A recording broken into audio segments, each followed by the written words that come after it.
He was a titan of Wall Street, a man who could make or break fortunes with a single word.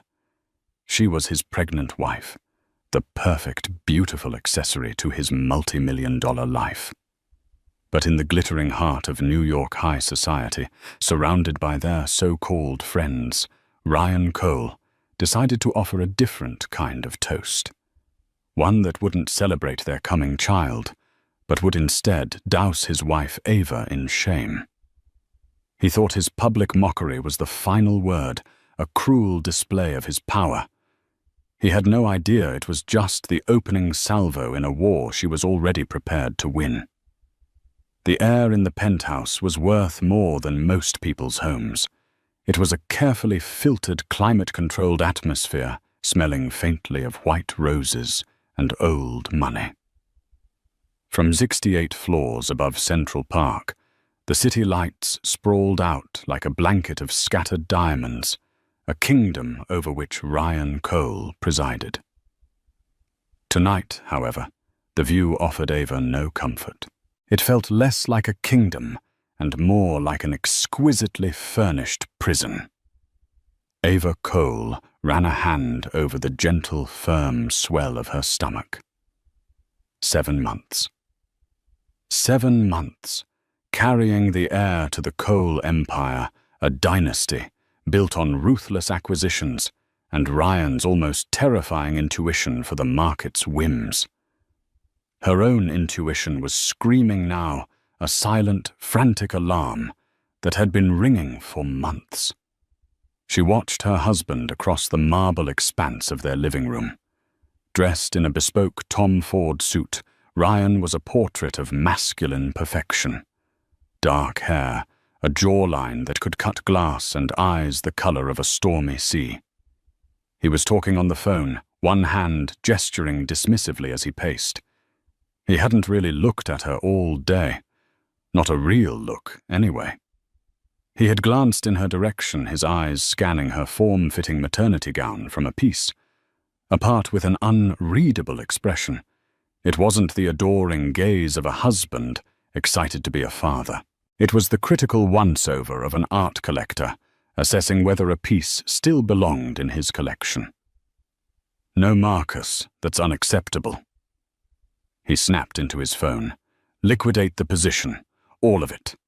I don't care if it triggers a slide. Let it slide. We'll buy it back at the bottom. That's an order. He ended the call without a goodbye, the silence that followed feeling heavier than the noise.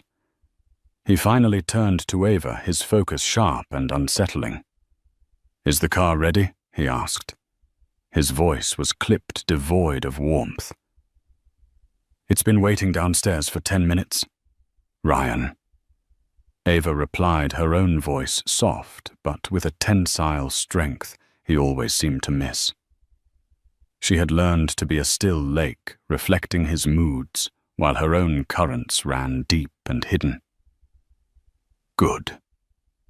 He adjusted the cuffs of his shirt, a nervous tic he had when he was either about to close a massive deal or lie. He was an excellent liar. You know how important tonight is. The Van Houtens are legacy money. They need to see stability. Unity. Ava's heart gave a painful thud. Unity. The word was a bitter joke. Unity was the two of them attending charity galas, their hands linked for the cameras, while his other hand was texting someone else under the table. Unity was her overseeing the renovations on the nursery, while he was working late, the scent of a strange, expensive perfume clinging to his coat when he finally came home. The perfume wasn't hers. She wore Joe Malone's peony and blush suede. This other scent was something sharper, more aggressive, something like Tom Ford's Black Orchid. I know, she said, forcing a small smile. I'll be on my best behavior. A flicker of something annoyance, relief crossed his face. He preferred her this way, compliant, beautiful, and silent. He walked over, placing a hand on her pregnant belly. The gesture was meant to look tender, a performance for an unseen audience, but his touch was cold proprietary. It felt like he was claiming ownership of the baby, not connecting with it. "This is what they want to see," he murmured, his gaze distant already at the restaurant, already charming investors. The happy family. The continuation of the line. Ava didn't flinch. She had spent the last 5 years of their marriage mastering the art of stillness. She'd grown up in a comfortable upper-middle-class family in Connecticut, her father a respected architect, her mother a history professor. Her world was one of loving stability and intellectual curiosity. Marrying Ryan had been like being catapulted into another dimension, a world of dazzling wealth, private jets, and treacherous social currents. She had been in love truly and deeply with the charming, ambitious man who had pursued her relentlessly. But the man she had married had slowly been replaced by this cold, calculating stranger who valued stock prices over feelings and public image over private reality. "The car," she said, gently removing his hand from her belly. "We shouldn't be late." He nodded, already turning away, his mind back on the deal. As she picked up her small silver Bottega Veneta clutch, she caught her reflection in the floor-to-ceiling windows. A woman in a beautiful gown, a precious life growing inside her, standing in a palace of glass and steel, looking utterly, desperately alone. But her eyes held a secret. It wasn't despair in their depths. It was determination. Ryan thought he was the master of this universe, the one who gave the orders. He believed she was just another beautiful asset. He had no idea that this asset was about to mature and the returns would be devastating. The restaurant Ethelgard was the kind of place that didn't have a sign. If you didn't know where it was, you weren't supposed to be there. The interior was a symphony of hushed tones, dark wood, and pools of golden light that made everyone look like they were in a Rembrandt painting. The air hummed with the low murmur of powerful people making powerful deals. Their table was the best in the house, a secluded circular booth overlooking the restaurant's private garden. They were joined by Richard and Amelia Van Houten, an older couple with money so old it was practically fossilized, and a younger woman whom Ryan introduced with a little too much casualness. "And this is Isabella Thorne," he said, his hand hovering near the small of her back for a fraction of a second too long. "Isabella is a brilliant art consultant who's about to open her own gallery in Chelsea. She's been advising me on some new acquisitions." Isabella was stunning in a severe, angular way that was the polar opposite of Ava's softer beauty. She wore a black, backless dress that clung to her slender frame. Her dark hair was pulled into a sleek, tight ponytail, and her red lipstick was a slash of defiance. She smiled, but it didn't reach her cold, assessing eyes, and on the air around her, faint but unmistakable, was the sharp, spicy scent of black orchid. Ava's blood ran cold, but her expression remained serene. She extended a hand. "A pleasure to meet you, Isabella. Your gallery sounds exciting." "Ava, darling." Isabella said, her voice smooth as silk, but with an undertone of condescension. She barely touched Ava's fingers. "Ryan has told me so much about you." Her eyes flickered down to Ava's belly, and a tiny knowing smirk played on her lips. The dinner began a carefully choreographed dance of conversation. Richard Van Houten pontificated about the Fed's interest rate policy, while his wife Amelia discussed her latest charity auction. Ryan was in his element, charming, witty, and razor-sharp. He refilled Amelia's wine glass, complimented Richard on a recent business victory, and expertly steered the conversation towards the synergies between their family offices. Ava played her part. She smiled, nodded, and asked polite questions about the Van Houten's grandchildren. but she was acutely aware of the drama unfolding across the table. She saw the way Ryan's knee would occasionally brush against Isabella's under the table. She saw the shared glances, the tiny, almost imperceptible smiles they exchanged when they thought no one was looking. It was a brazen, insulting performance. The first public jab came during the appetizer course. Amelia, a kind woman at heart, turned to Ava. "You must be so thrilled, my dear. A baby is such a blessing. Are you hoping for a boy or a girl?" Before Ava could answer, Ryan laughed a short, sharp sound that was anything but joyful. "Oh, we're just hoping it inherits its father's brains. God knows it's a genetic lottery." A brief, awkward silence fell over the table. Richard cleared his throat. Amelia's smile faltered. Ava felt the heat rise in her cheeks, but she kept her composure. "Well, I was a double major in economics and art history at Columbia," she said lightly, her voice steady. "So I think our child has a decent chance either way." Isabella let out a small, tinkling laugh. "Art history. How sweet. It's so wonderful to have a hobby, isn't it?" The insult was clear. "You're a dilettante. I'm the professional."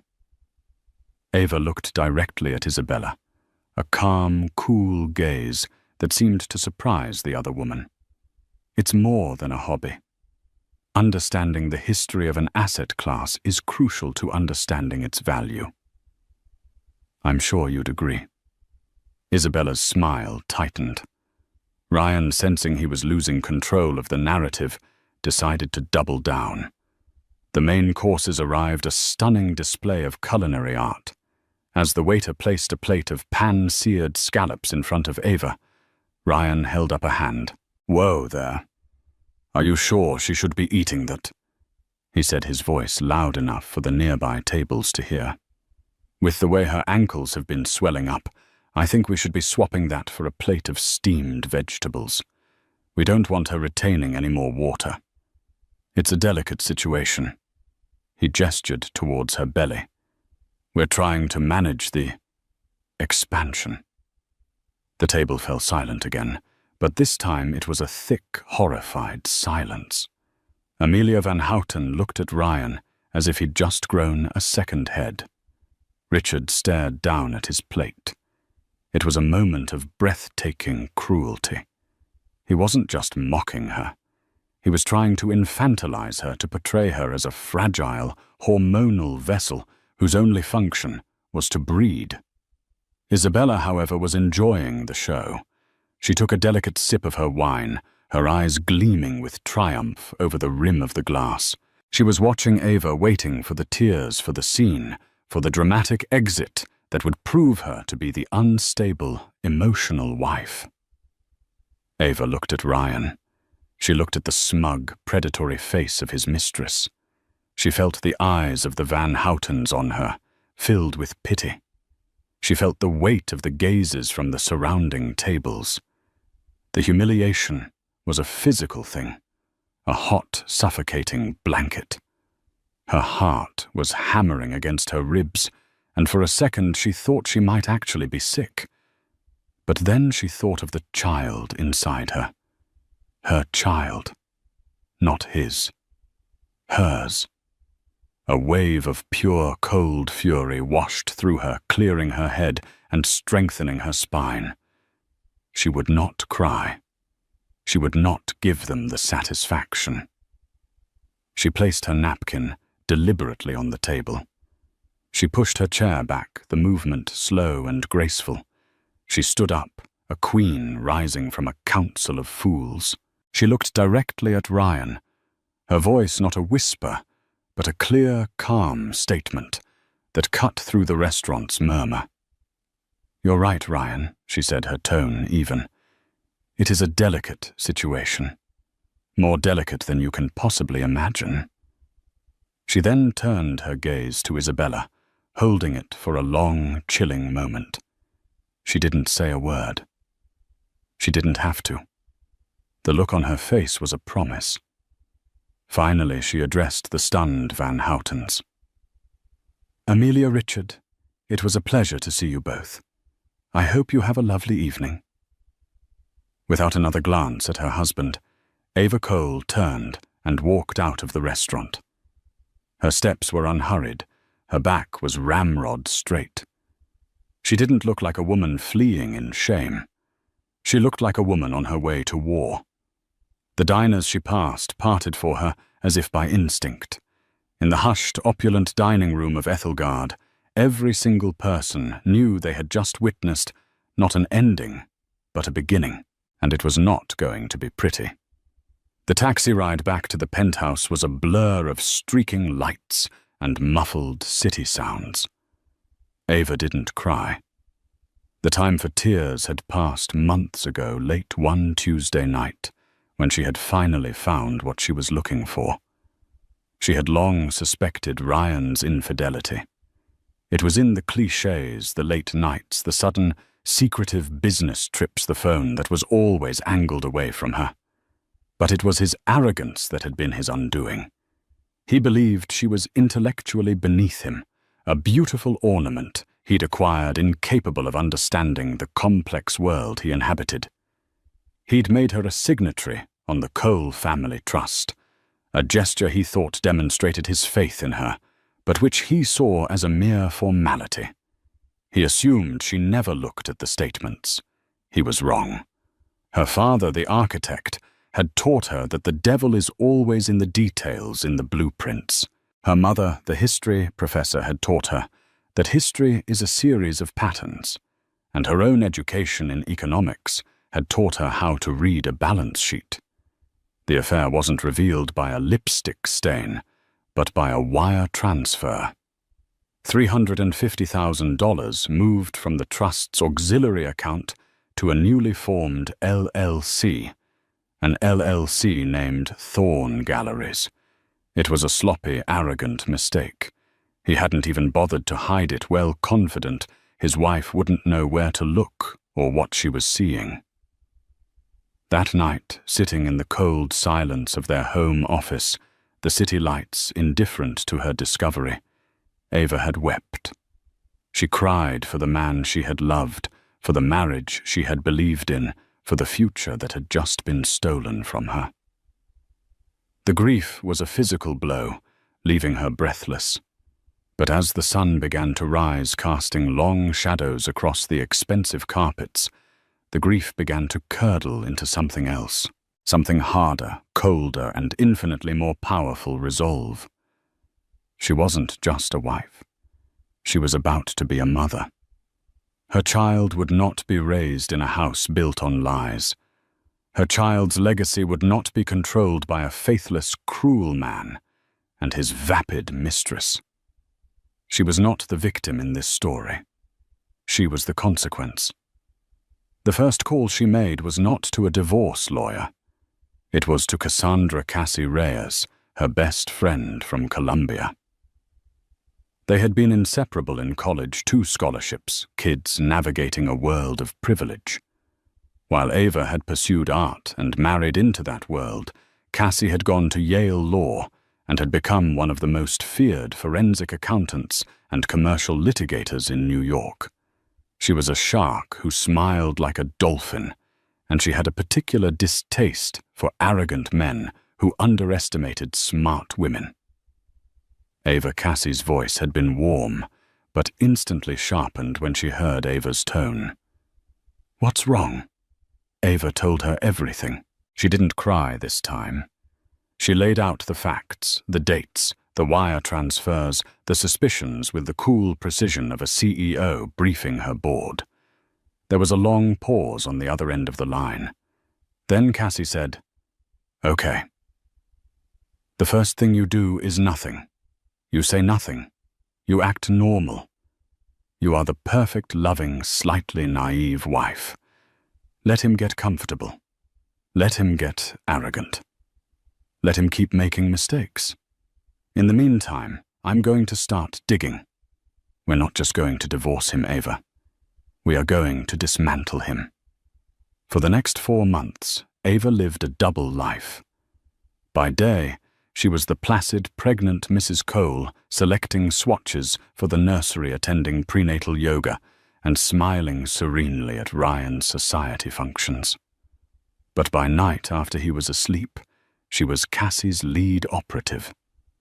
She scanned documents, forwarded suspicious emails from their shared accounts, and meticulously noted every expensive gift, every business trip, every financial inconsistency.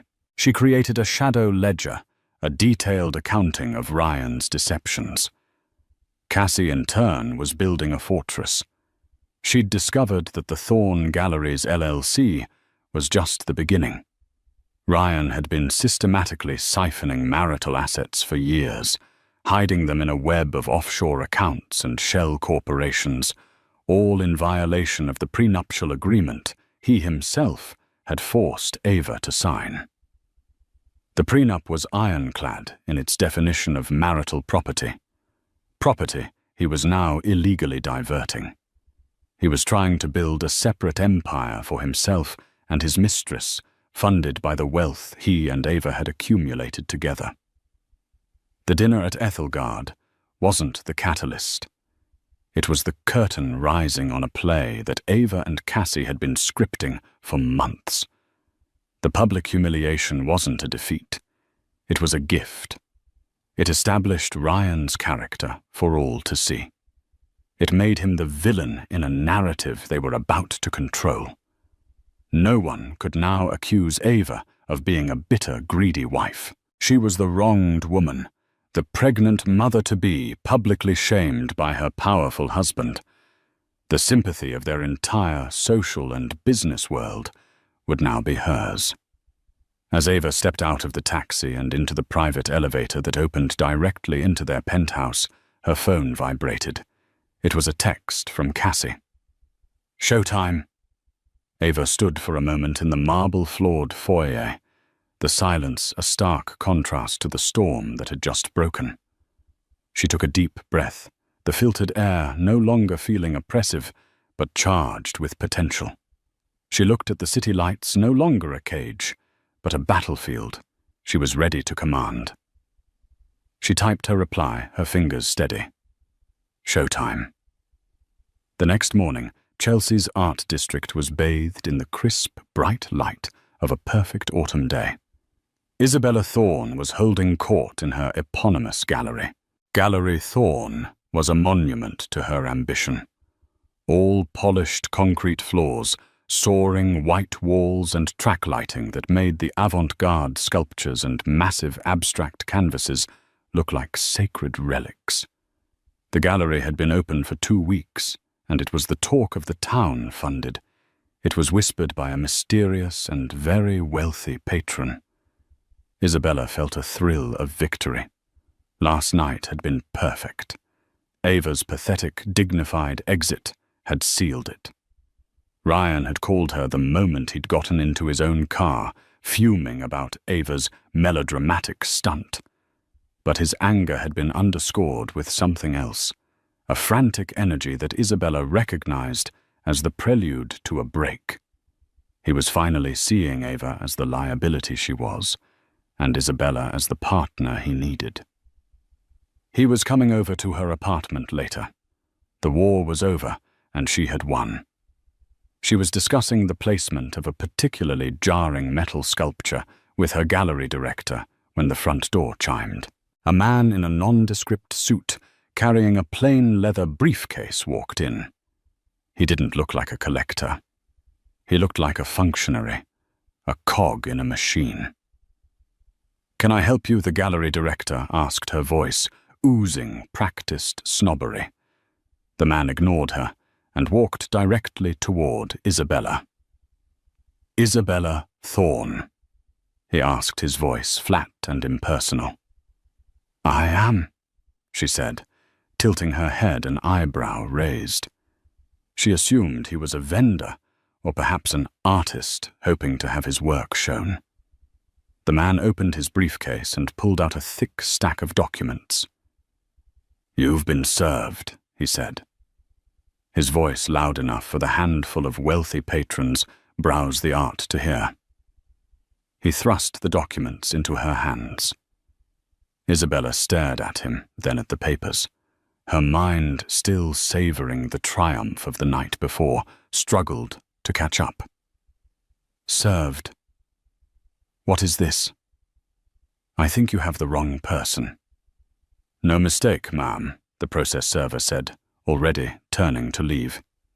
Have a nice day. Heads were now turned in her direction. The patrons were whispering their phones, suddenly emerging from their pockets. Isabella's face, which had been a mask of smug satisfaction moments before, was now pale with confusion and dawning horror. She looked down at the top page. It was a legal document stamped with the seal of the Supreme Court of the state of New York. The caption was what made her blood freeze. AVA Reyes, Cole Plaintiff, The Thorne Galleries. LLC and Isabella Thorne, an individual defendants. This wasn't a divorce filing. This wasn't a personal lawsuit for alienation of affection. This was something far more sophisticated, far more dangerous.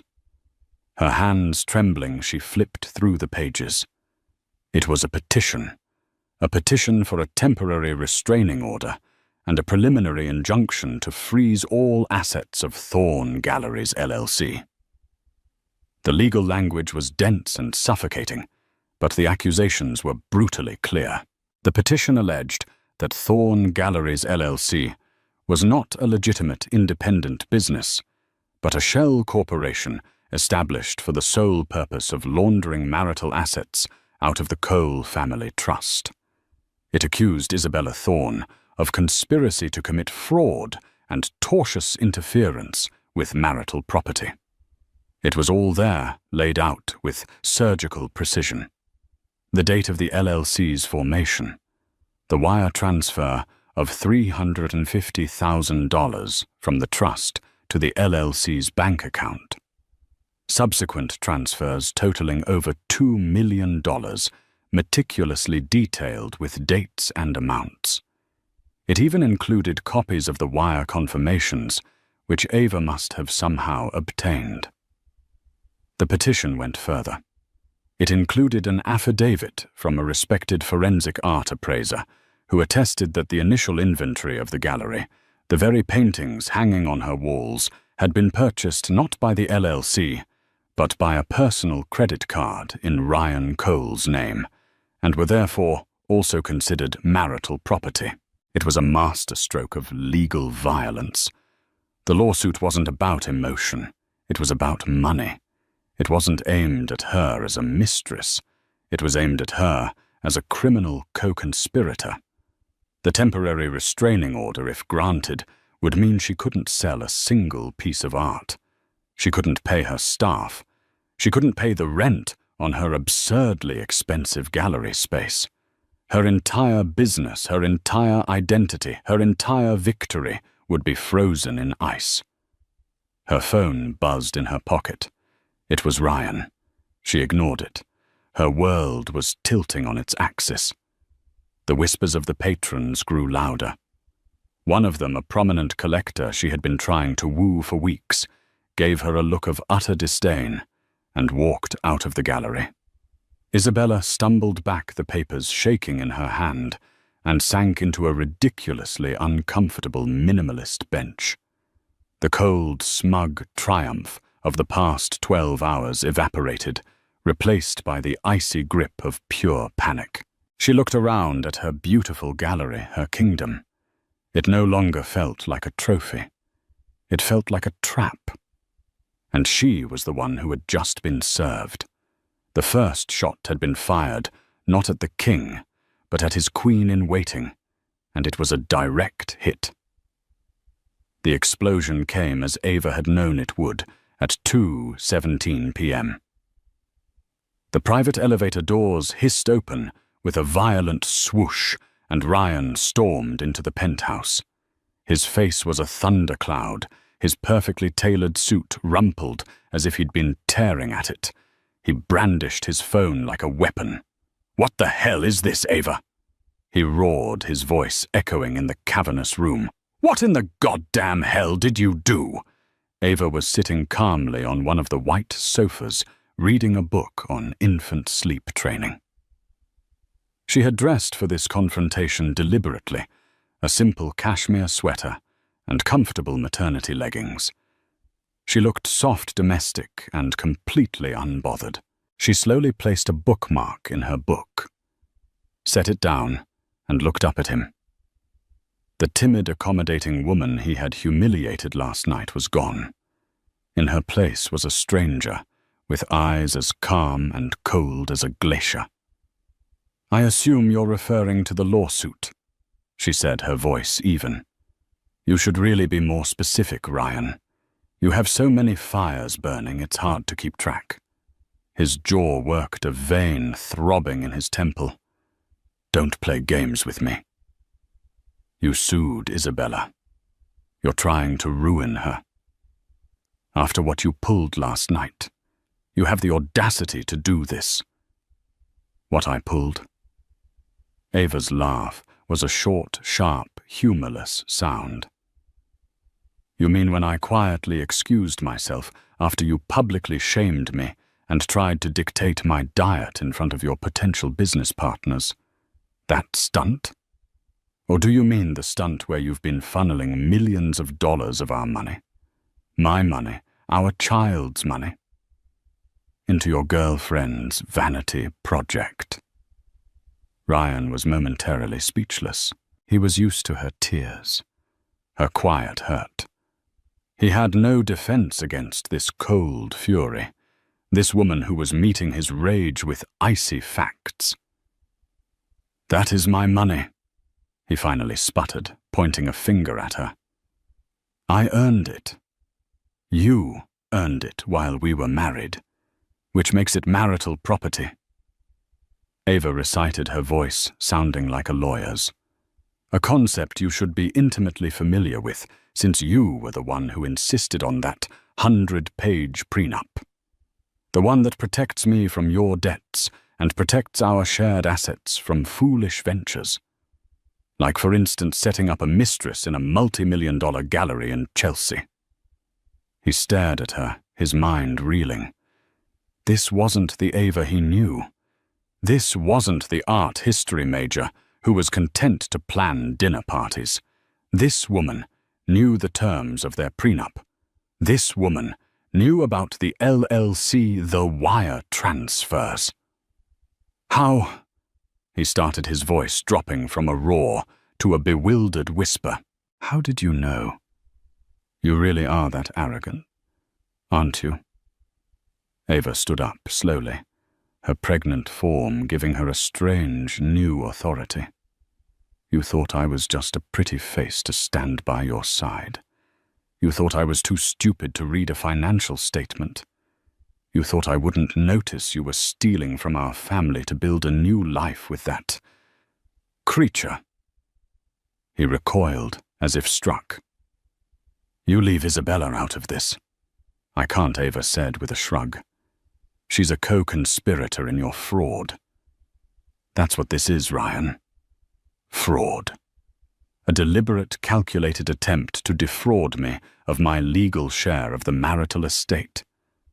And I imagine the IRS and the SEC might be very interested to learn about the web of offshore accounts you used to move the money around.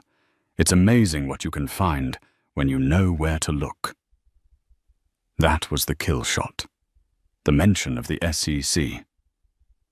Ryan's entire empire, Coal Capital, was built on a carefully constructed image of legitimacy and untouchable success. An SEC investigation, even a hint of one, could shatter client confidence and trigger a catastrophic collapse. The affair was a scandal.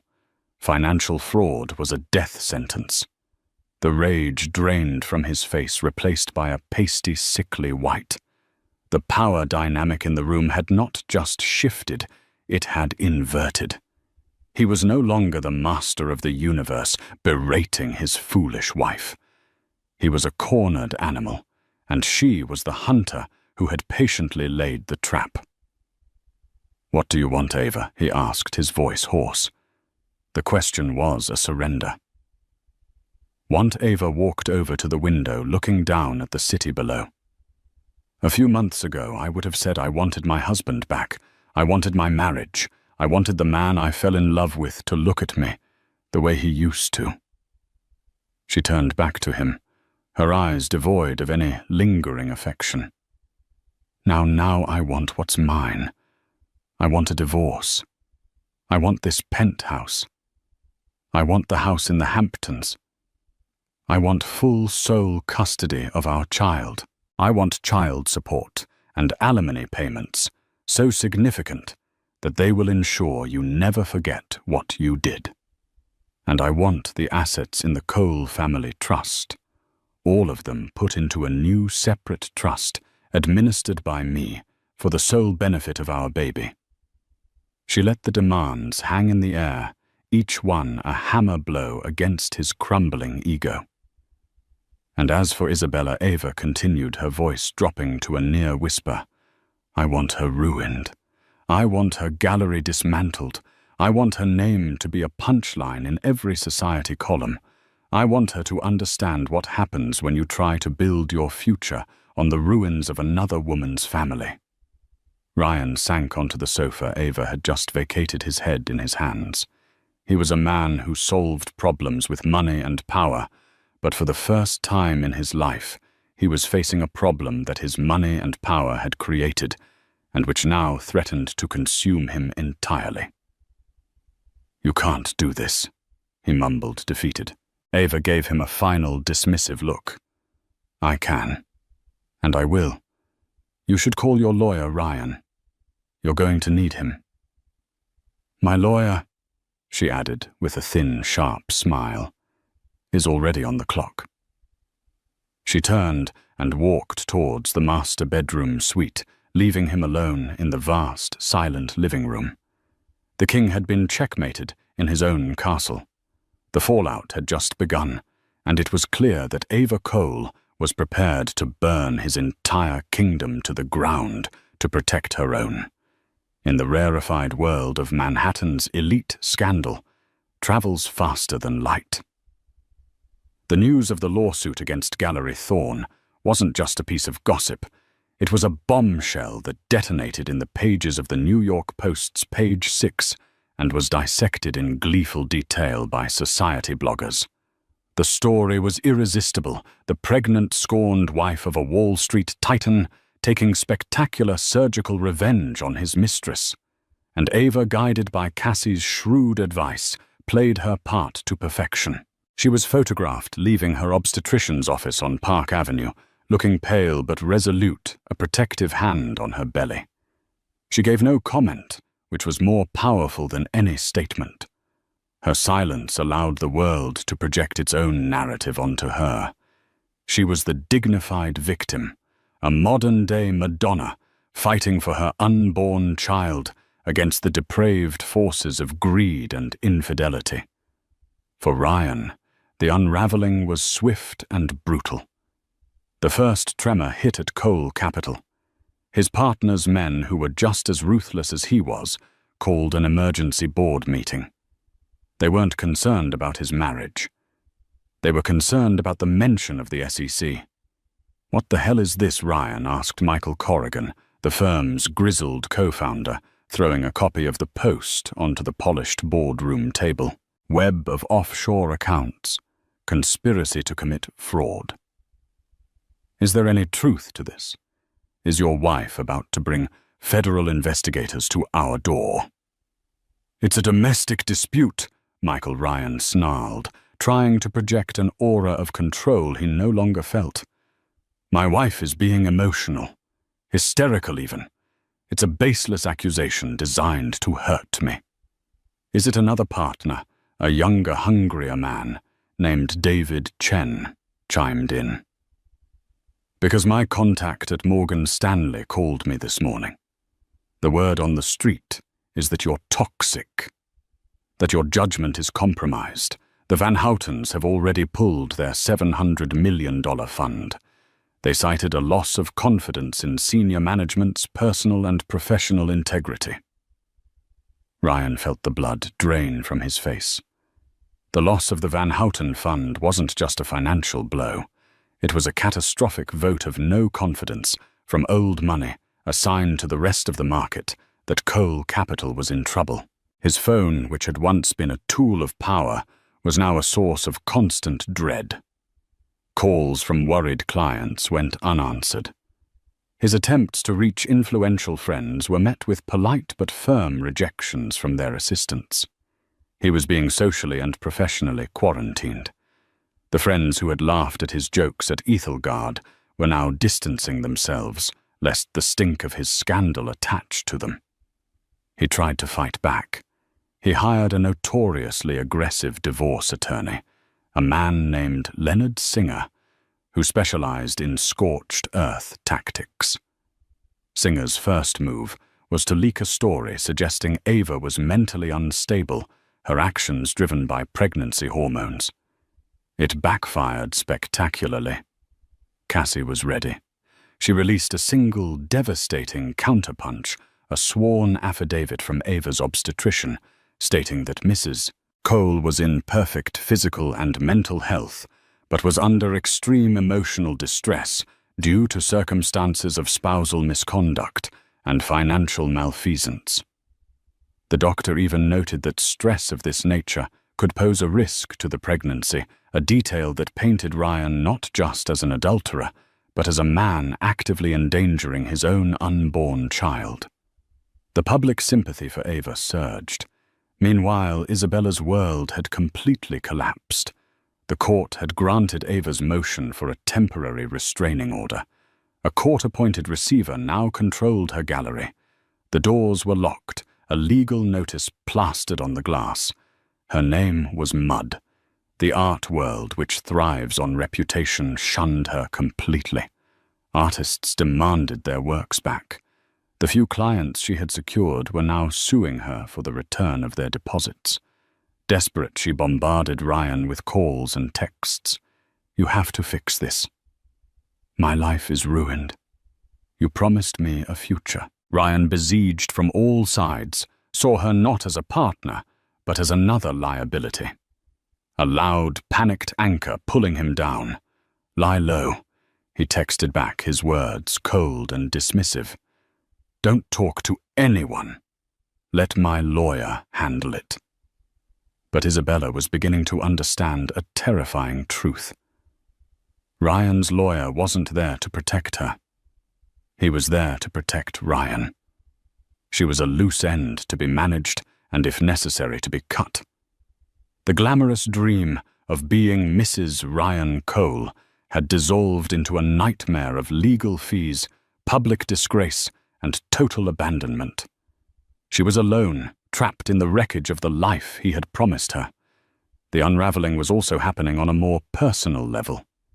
Ava, as part of the initial legal filing, had secured an ex parte order, granting her temporary exclusive occupancy of the penthouse. One afternoon, Ryan arrived to find the locks changed. A stoic doorman handed him a box containing a few of his personal effects: a toothbrush, a razor, a couple of changes of clothes, along with a note from Cassie's office informing him that any further attempts to enter the residence would be considered a breach of the court order and he would be arrested. He stood on the pavement on Central Park West, holding the pathetic little box, looking up at the glittering tower where his wife, his pregnant, formidable, vengeful wife, was now enthroned. He had lost his home, his biggest client, the respect of his peers and control of the narrative. The world he had built, with such ruthless precision, was cracking and crumbling around him, all because he had made the fatal, arrogant mistake of underestimating the woman he had once promised to love and cherish. The war was far from over, but he was losing on every front. The first preliminary hearing was held in a sterile, impersonal courtroom that felt a world away from the opulence of Ryan's life. It was not open to the press, but the stakes were astronomical. Ava was there, flanked by Cassie Reyes, her demeanor calm and composed. She wore a simple navy blue maternity dress, the picture of quiet strength. Ryan sat at the opposing table with his lawyer Leonard Singer, looking haggard and drawn. The hearing was for the judge to decide whether to issue a preliminary injunction, which would keep Gallery Thorne's assets frozen for the duration of the case. Singer argued passionately that the lawsuit was a frivolous, vindictive action by a scorned wife. Your Honor, this is a classic case of a marital dispute spilling over into a meritless commercial lawsuit.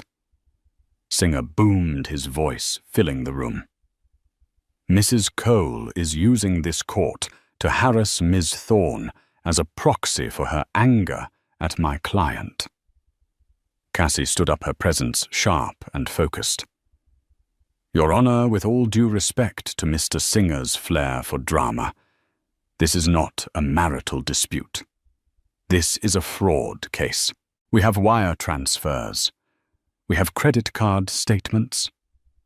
We have a clear and undeniable pattern of Mr. Cole deliberately and illegally diverting marital assets to this entity, Thorne Galleries. The only thing frivolous here is the defense's attempt to paint my client as hysterical. The only thing vindictive is Mr. Cole's systematic attempt to financially gut the estate his own child is set to inherit. Cassie presented her evidence with chilling efficiency. The documents were irrefutable. The judge, a no-nonsense older woman named Esther Ruiz, looked over the papers with a deepening frown. She looked at Ryan, then at Ava's pregnant form. Mr. Cole, Judge Ruiz, said, her voice laced with ice. It is the opinion of this court that the plaintiff has provided substantial evidence to suggest a high likelihood of success on the merits. The preliminary injunction is granted. The assets of Thorne Galleries, LLC, will remain frozen. Furthermore, I am issuing a broader asset freeze on all non-payroll expenditures from Cole Capital's operational accounts until a full forensic accounting of the marital estate can be completed. I'm not going to have the defendant draining his company to hide money from his wife and child. It was a stunning defeat for Ryan. The judge hadn't just sided with Ava. She had put a financial chokehold on his entire company. Singer was left sputtering while Ryan looked as if he'd been physically struck. But the real twist was happening outside the courtroom. Isabella Thorne had been sitting on a bench in the hallway, summoned by Ryan's lawyer, but largely ignored. She had listened to the proceedings through the heavy wooden doors, hearing herself described as a homewrecker and a criminal. She heard Ryan's lawyer throw her under the bus, painting her as a naive party to Ryan's actions, at best a manipulative seductress at worst. She had tried to speak to Ryan as he entered the court, but he had walked past her as if she were a ghost. The last of her denial shattered. Ryan was not going to save her. He was going to sacrifice her. He would paint her as the mastermind, the one who had seduced him and tricked him into giving her money. He would use his remaining resources to crush her and walk away, bruised but intact, leaving her to face the legal and financial ruin alone. As Ava and Cassie emerged from the courtroom, their faces grim but victorious. Isabella stood up. Her hands were trembling, her face pale, but her eyes held a desperate, fiery resolve. Mrs. Cole, she said, her voice shaky but clear. Ava, can I speak with your lawyer? Ava stopped, surprised. Cassie put a protective hand on her arm, her expression wary. Miss Thorne, I don't think we have anything to discuss. Please, Isabella begged, her voice cracking. The arrogance was gone, replaced by raw fear. He's going to destroy me. He's going to say this was all my idea. You think you have evidence. You have no idea what I have. I have everything. Text messages, emails, voice notes. He was bragging about it. He told me step by step how he was hiding the money from you. He called it the idiot wife insurance policy. The words hung in the air, ugly and sharp. Ava flinched, the cruelty of the phrase a fresh wound. Cassie's eyes, however, lit up with a predatory gleam, a cooperating witness from inside the enemy camp. This was a gift from the litigation gods. He told me he was going to leave you after the baby was born. Isabella continued, tears now streaming down her face. He said he was just waiting for the asset to be delivered. He's a monster. I was a fool and he's a monster. I don't want to win. I just don't want to be the only one who loses. I'll testify. I'll give you everything. Just make him pay. Cassie looked at Ava, who gave a slow, almost imperceptible nod. The enemy of her enemy was for now her friend. An alliance born of mutual betrayal was being forged in the cold, sterile hallway of the New York Supreme Court. Cassie turned back to Isabella, her professional demeanor snapping back into place. "Ms. Thorne," she said, her voice crisp, "my client and I are going for coffee. Perhaps you'd like to join us?" It was the most unexpected twist of all. The two women who had been positioned as mortal enemies, the wife and the mistress, were walking away together, united by the betrayals of one man. Ryan Cole thought he was playing a game of chess, sacrificing a pawn to protect his king. He had no idea that the pawn was about to flip the board over and join forces with the opposing queen. The final confrontation did not take place in a courtroom. There would be no dramatic trial, no public spectacle. Ryan's empire was already so fragile that the mere threat of what Isabella and Ava now held was enough to bring him to his knees.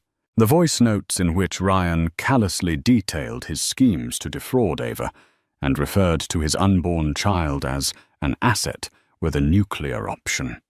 If those were made public, he wouldn't just lose his business.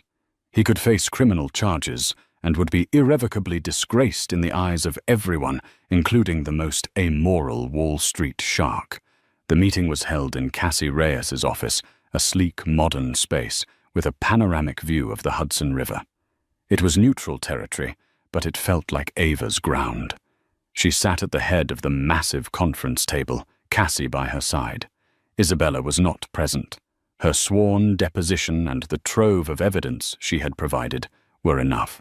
Ryan and his lawyer, Leonard Singer, sat opposite them. The fight had gone out of Ryan. The past few weeks had hollowed him out. He looked older, smaller, his expensive suit hanging loosely on his diminished frame. "All right, Cassie." Singer began trying to inject some of his usual bluster into the proceedings, but it sounded hollow. "We're here to talk settlement. Let's hear your terms."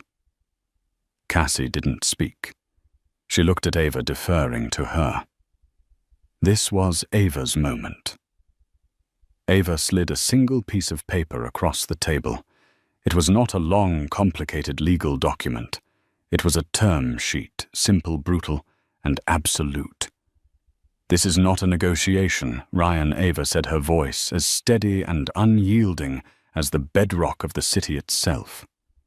"This is what you will agree to, or Ms. Thorne's evidence becomes the property of the district attorney and the New York Times." Ryan picked up the paper, his hand trembling slight. Terms of dissolution. 1. Custody. Ava Reyes. Cole is to have sole legal and physical custody of the child. Ryan Cole will have supervised visitation rights twice a month at Ava's discretion. 2. Property. The Fifth Avenue penthouse and the Hamptons estate are to be signed over to Ava free and clear of all liens. 3. The Cole Family Trust. The entire contents of the trust are to be moved into a new irrevocable trust for the child with Ava as the sole trustee. Ryan will have no access and no oversight. 4. Alimony and child support. A lump sum payment of $50 million to be paid to Ava. Child support will be set at the statutory maximum under New York state law. 5. Business. Ryan will personally buy out Ava's 50% stake in his remaining personal assets and ventures valued at market rate by a court-appointed appraiser. 6. Mutual non-disclosure and non-disparagement. Both parties agree not to speak publicly about the other. However, this clause is rendered null and void for Ava if any part of this agreement is breached by Ryan. Singer read the terms and let out a low whistle. This is insane. This is punitive. This will gut him. That is the point, Cassie said flatly. This is the price of his actions. He tried to leave my client with nothing. He's lucky she's leaving him with his company, though I doubt it will be worth much by the time the market is done with him. Ryan stared at the paper, then looked across the table at Ava. He searched her face for any flicker of the woman he had married, any sign of softness or doubt. He found none.